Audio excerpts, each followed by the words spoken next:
Me gustaría que la gente que venga a visitar acá conozcan esa cestería, que la vea como la identidad y la pertenencia a lo que es el territorio, del sacrificio, ¿no?, que tenían esas mujeres, ese valor, ¿sí?, milenario, ancestral, que no es una Tierra del Fuego que cumple años hoy por una cuestión de la colonización, sino que es un territorio que nosotros tratamos de conservar, donde vivían nuestros ancestros hace más de 12.900 años. Entonces que vengan, que conozcan esa cestería, ese valor de las manos de esas mujeres y que puedan visibilizarnos como sujetos vivos, ¿sí?, sujetos vivos de derecho, no sujetos suplidos al pasado y que estamos presentes. Todavía corre sangre Selknam en la vena de nosotros y no porque no tengamos pieles, no andemos descalzos y no, en mi caso, no absorber la cultura Selknam por el tema del genocidio.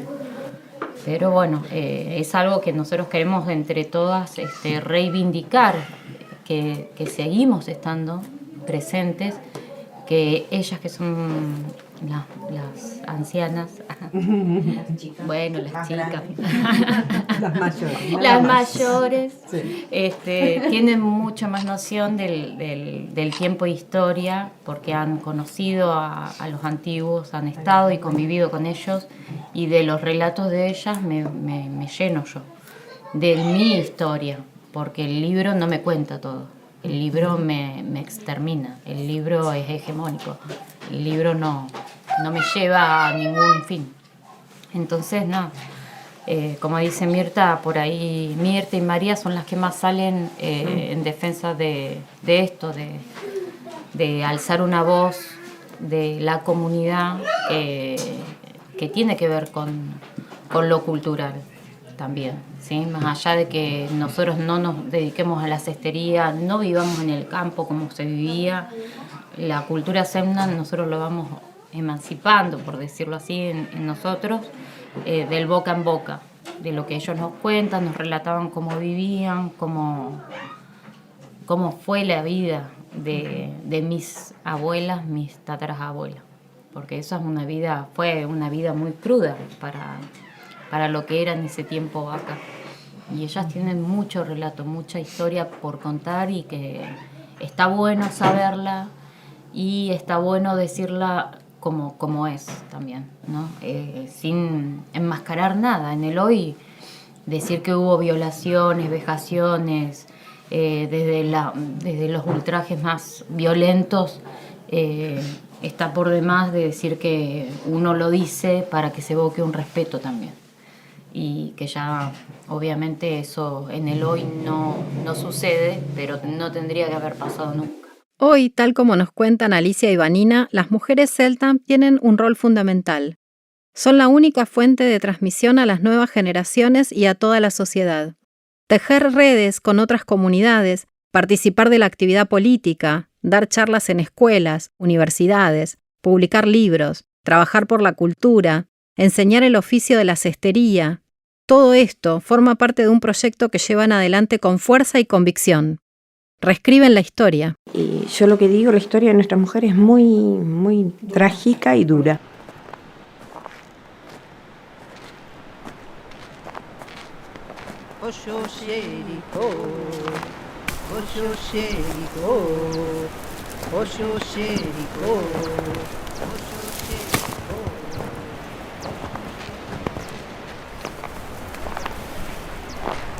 Mujeres artesanas indígenas recolectando el junco en la nieve, para realizar canastas ancestrales que fueron creadas para la recolección de frutos y hongos del bosque y que hoy las conectan con su cultura e identidad milenaria. Visitamos la comunidad Selknam, también conocida como Ona en Tierra del Fuego, y las artesanías nos abrieron su mundo.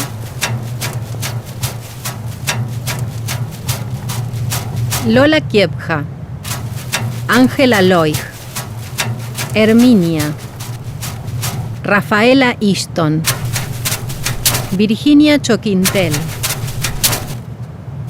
María Angélica, Graciela, Mirta y Margarita Salamanca, Margarita y Estela Maldonado, Vanina Ojeda Maldonado, Alicia Santa Cruz, Marcela Sayar Maldonado.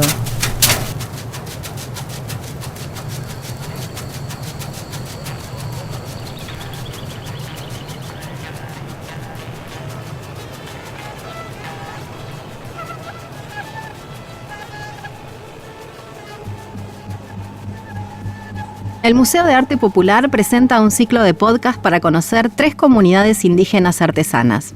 Serán ellas quienes te cuenten en cada episodio sobre sus territorios, reflexiones, sentires y problemáticas del quehacer artesanal. Este espacio implica una particular manera de vincularnos y producir saberes en forma conjunta. Queremos que seas parte. Escuchá y abrí tu corazón. Este es el arte de nuestros pueblos. Entre palabras y artesanías, en las voces de las comunidades indígenas. Participar de esa íntima reunión con las 4 hermanas Salamanca fue un honor. Y afuera un poco de frío. Vos decinos pues cómo nos sentamos. Yo acompaño a Mirtita y María, pero mucho no quiero hablar porque la timidez. Se conmemoraba un nuevo aniversario del fallecimiento de Kiepja y sus 4 bisnietas se congregaron en la casa de una de ellas, Mirta, en Río Grande, como lo hacen cada año con sus hijos, hijas y nietos, en una ceremonia familiar en su memoria. Habíamos acordado el encuentro un día antes y llegamos casi simultáneamente a la casa. 2 de las hermanas, María Angélica y Mirta, son activistas comprometidas, portavoces de su comunidad y forman parte de redes indígenas. Difunden a través de medios de comunicación, participan en asambleas comunitarias, transmiten y defienden el legado de Kiepja. Las otras 2, Graciela y Margarita, son más reservadas y tímidas, pero lo que nos comparten es impactante. Soy Mirta Salamanca, originaria de Yelnan, y bueno, estamos en el rescate de nuestra cultura, de nuestra habla, de todo. Y vos nombraste de una persona importante que vendría a ser nuestra bisabuela, Kiepja, porque Lola le puso, yo digo siempre, Lola fue impuesto el nombre Lola, y ella, el nombre de ella era Kiepja. Así que bueno, es justo un día especial para nosotros, recordarla más, teniendo el legado muy importante que tenemos nosotros, más de defenderlas y cuidarlas, ¿no? A Kiepja, como a todas las mujeres, todas nuestras mujeres, vendría a ser nuestras mujeres Yelnan, de nuestra familia. Mi nombre es María Angélica, soy Yelnan. Y sí, llevo la sangre Yelnan por mi madre, mi abuela, mi bisabuela. Mi padre es chileno, fue chileno, están fallecidos ambos. Y bueno, el relato de la historia de nuestra familia es esta, de pertenecer al grupo de la familia de Kiepja. Y sí, como contaba recién mi hermana, que han sido trasladadas, estimo que fue eso en 1936 más o menos, nos han traído en carreta. Bueno, yo soy la mayor, no la mayor, sino la segunda, porque mayor es un hermano que tenemos, que no está acá, está en La Plata, se fue a estudiar y quedó por allá. Y bueno, yo me llamo Graciela Noemí Salamanca Oray. Llevo los 2 apellidos, de mi madre y de mi padre. Yo también soy bisnieta de Lola Kiepja, así que, bueno. Y la que más está empapada es mi hija. Ella le encanta saber la historia, todo eso. Pero yo como soy tímida, yo no me animo, ¿no? Soy Margarita Salamanca y soy bisnieta de Lola Kiepja. Y hoy la recordamos en un nuevo aniversario de su fallecimiento. Estoy con mis hermanas y recordando cuando ella estaba con nosotros. Bueno, soy hija de Graciela Salamanca, acá mi madre está al lado mío. Igual, perteneciente al linaje de Kiepja. No sé qué generación de los quintas de las generaciones de descendientes de Selna. Pero, ¿ustedes saben quién fue Kiepja? Kiepja, llamada Lola por los colonizadores, fue una chamana Selknam representante de las tradiciones y el modo de vida de este pueblo en Tierra del Fuego. Recibió este don por medio de un tío materno, a través de un sueño, y curaba con sus cantos sagrados.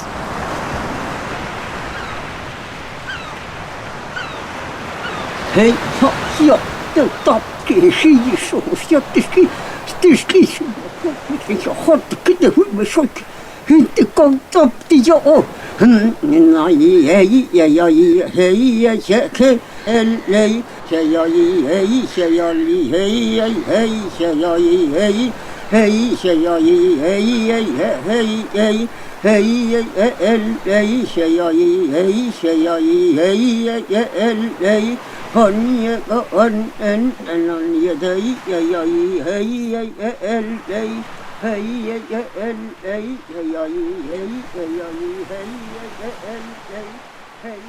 Era nuestra abuela, era lo más lindo que teníamos, era nuestro ser querido y sigue siendo nuestro ser querido. Con pañuelo negro y polleras largas, Kiepja despertaba curiosidad y hasta temor entre la gente según los testimonios recogidos por sus nietas. Sin embargo, ellas contraponen esta imagen a la que guardan de su abuela, siempre con una sonrisa a pesar de los sufrimientos padecidos y de una vida de mucho dolor. Kiepja fue separada de sus padres de niña y enviada a una misión salesiana. Es dura la historia, cuesta y sí, duele.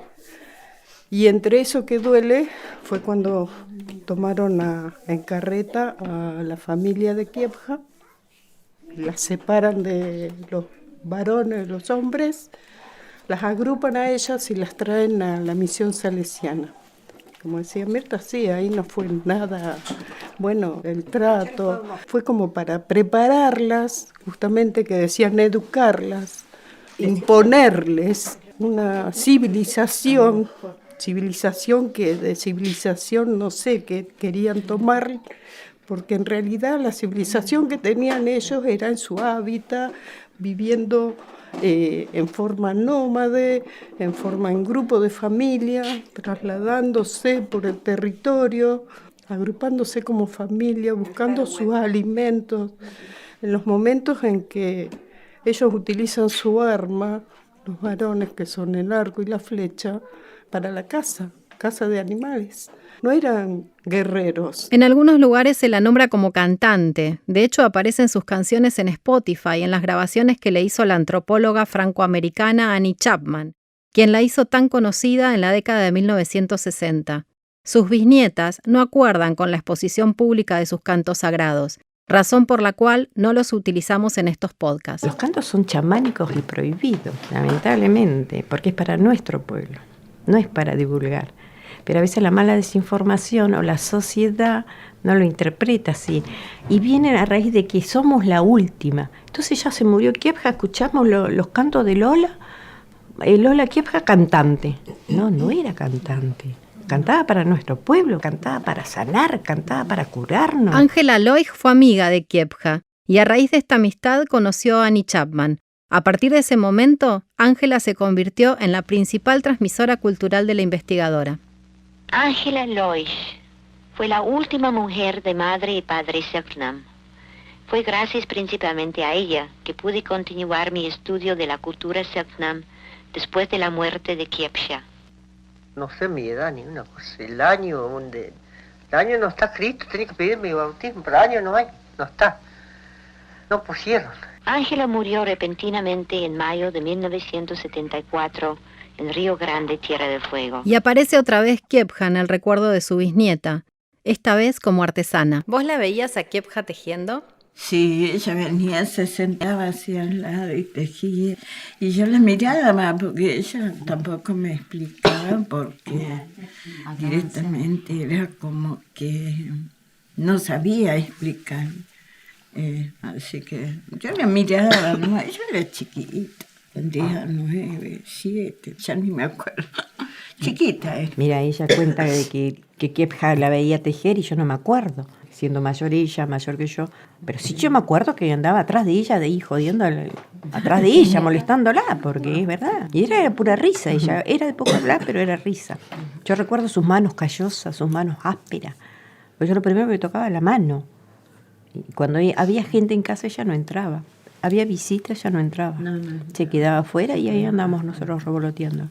Y bueno, nos mostraba los cestos que hacía, que eran de junco, y también iba a visitar a mamá. Ella venía del lago Escondido, donde ella era su hábitat, y cuando venía al pueblo pasaba a visitarla y después volvía de donde ella venía. Yo era muy chica y sí, me acuerdo que era una mujer alta, muy grande y muy buena, muy dada. Era cariñosa con las criaturas. Se notaba siempre una sonrisa. Y bueno, hablaban ellas dos, nosotros jugábamos fuera y ellos tomaban mate o hacían ¿Entre ellas tortas hablaban fritas. en su lengua? O... Sí. ¿Ella fue a vivir al lago? Sí, la vuelven a su hábitat por el hecho de ser mayor, ya no le era útil al grupo de las mujeres que podían trabajar en casas domésticas y entonces ella la mandaron otra vez a su hábitat. Claro, ella contenta de estar volver a su hábitat. Sí. Sí, tenía un legado tan importante, una mujer tan importante y yo digo siempre, prefiero que no me hubiese dejado nada y tener el recuerdo de ella. Y los relato mi madre acá adentro. Porque la historia no se inventa, se siente. Entonces yo veo un libro y la historia está inventada. Y el corazón mío me dice otra cosa. Me dice, esta es la verdad. Esto es lo que padecieron. La abuela falleció en 1966, el 9 de octubre. Fue la última Yoona o la última chamán. Pero fue la última respecto a eso, a su forma de ser de chamán o Yoona en nuestra lengua, que quiere decir mujer medicina, pero no fue la última, porque siempre nos dicen que somos las últimas, nosotros no somos las últimas. Después tenemos nietos, tenemos hijos, tenemos bisnietos y sigue nuestra sangre sigue corriendo. Cuando hablamos de Kiepja no hablamos de comunidad, hablamos de Kiepja, porque estamos defendiéndola, estamos defendiendo nuestro linaje, cuidándola lo máximo que podemos. Ese es el relato que nos quedó en nuestra mamá, de nuestra familia, de mi pobre bisabuela, mi abuela que también no la conocimos, Adela. Entonces cuesta, porque son sentimientos que te quedan y tenemos que hacernos fuertes para poder relatarlo y que se conozcan estos relatos, que no lo dicen los libros, ni siquiera en los libros salesianos. Ellos también sabían, y los hago responsables, de sus propios relatos, donde decían de que eran tratados como animales. En genocidio se producía porque los preparaban, los engañaban y tenían su referente de que los agrupaban, los mataban. Es triste. A las mujeres sacaban los pechos, a los hombres los testículos, les sacaban todo órganos para justificar de que ya habían matado a un indio. Pero hay que decir la verdad, porque una vez me dijeron, Lola tuvo 12 hijos. ¿12 hijos de qué? De ultraje, de violaciones. Y 6 impuros. Y vos sos una de las impuras en una charla. Entonces ahí te ataca la gente, ¿viste? Porque leen el librito buscan, y claro, le buscan, ¿viste? Le buscan. Yo digo, el Shelna no escribía. El Shelna no tenía escritos, no tenía libros, no tenía escritos, pero teníamos esto, de boca a oído. Ellos nos transmitían y nosotros escuchábamos. Eso, los testimonios de mi madre, los hago valer muchísimo. Y el corazón mío me dice otra cosa. Me dice, esta es la verdad. Esto es lo que padecieron. Cuando las ancianas las envenenaban, cuando a mi mamá le pegaban con un sauce, pelaban el sauce, tuvo resistencia, mi mamá se escapaba por el maltrato, venía al pueblo, ella vivía en la misión salesiana, venía al pueblo, como la encontraba la policía, la volvía, era peor el trato. Las hermanas Salamanca tienen como mandato rescatar la figura y el legado de Kiepja, y a través de su historia personal, denunciar las atrocidades y genocidios sufridos por los Selknam a causa de la colonización y los intereses económicos en sus territorios. Y es por eso que en sus relatos narran las crueldades vividas, que dicen no figura en ningún libro. Fue todo a consecuencia de la llegada de colonizadores, la llegada de que el Estado en ese momento estaba en la distribución de que esto se pudiera poblar y distribuir el territorio en beneficio de lo que viniesen a producir. Y así venían los estancieros con la intención de venir y producir su ganado y a base de eso hacer las exportaciones. Y entonces toda esa movida fue de que llevó a que justamente nuestra gente del pueblo Yelna fuera utilizado, fuera pretendiendo querer ser exterminado al pueblo en sí. El 12 de octubre, desde el 2010 en la Argentina, es el Día de la Diversidad Cultural Americana. Sin embargo, hasta ese entonces, era celebrado oficialmente y en las escuelas como el Día de la Raza, evocando la llegada de Cristóbal Colón a América. María Angélica recuerda. A mí varias veces en estas fechas justamente, en octubre, 12 de octubre, todo eso, no sabía yo por qué me sacaban del aula, me mandaban afuera. Claro, pero era para hablar sobre los indios, la historia de mi abuela, que verme a mí, que yo hablaba de Kiebja, de mi abuela Lola, como decían, claro, me discriminaban. Después escuchaba a mis compañeros, ay, che, vos sos la nieta de la India, que te discriminaban. ¿Y cómo sabés? Y sí, porque me lo dijo la señora, la maestra. Me mostraba la maestra de que, para colmo, te hacen la diferencia. Nosotros éramos humildes en mi familia. Y en ese entonces no había gas acá en la ciudad. Teníamos esos cocinas a leña. Y así en todo el barrio, eran cocinas antiguas con leña. Y bueno, teníamos ese aroma de humo. Y bueno, nuestra maestra también hacían esa diferencia. Claro, olías a humo y ya parecía como que te marcaban de que vivías como la India, ¿viste? Claro. Así como huele tu abuela, ¿viste?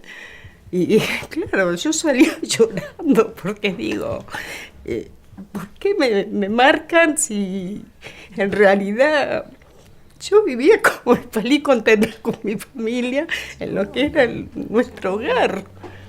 A mí no me importaba si lo que olía, pero ellas sí, las maestras te marcaban esa diferencia. Yo me acuerdo de 2 maestras y que eran comerciantes, esposa de los comerciantes, grandes comerciantes de acá de la ciudad. Y bueno, yo las he visto de mayores también y bueno, no sé, no quiero tener rencor contra nadie, pero sí dolor, porque eso no solo me marcó a mí, yo me acuerdo de mis compañeros, Angélica, Juan Carlos, hay gente que convivió con nosotros en el primario y que, bueno, no hacían esa diferencia. Pero bueno, toda esa historia... porque mamá nos cuidó muchísimo, que no nos digan India, nos preguntaba todo. Sí. Pero no, era más otra época, vendría a ser. Cuenta que en realidad es una discriminación total.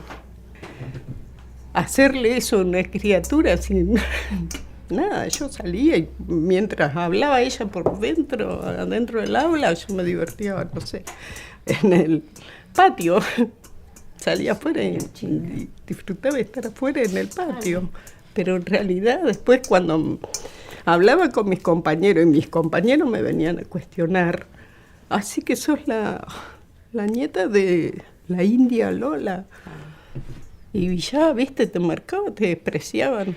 Más las hijas de los comisarios, de los estancieros, todas narices altas que iba a saber yo. No sabía de esa diferencia. Pero claro, después te das cuenta de que en realidad y justamente en estas fechas que hacían recordar la historia de la raza por la llegada de Cristóbal Colón,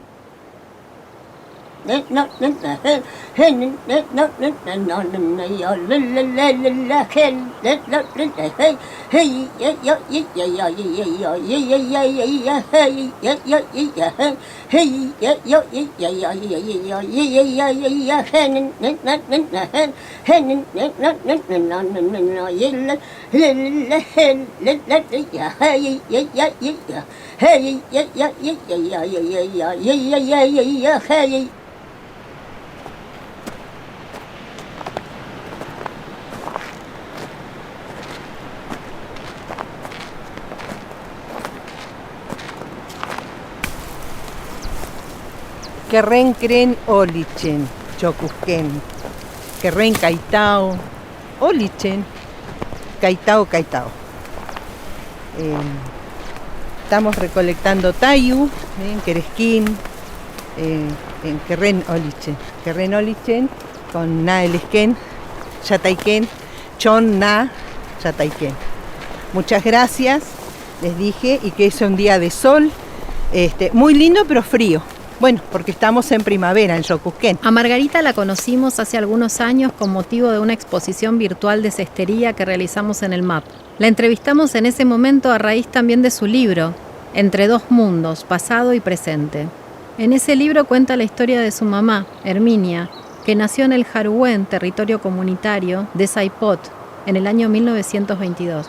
De pequeña fue internada en una escuela religiosa en Punta Arenas, y luego en la misión salesiana de Río Grande, donde permaneció hasta los 19 años, entre paréntesis destino de la mayoría de las niñas Seltman de ese entonces.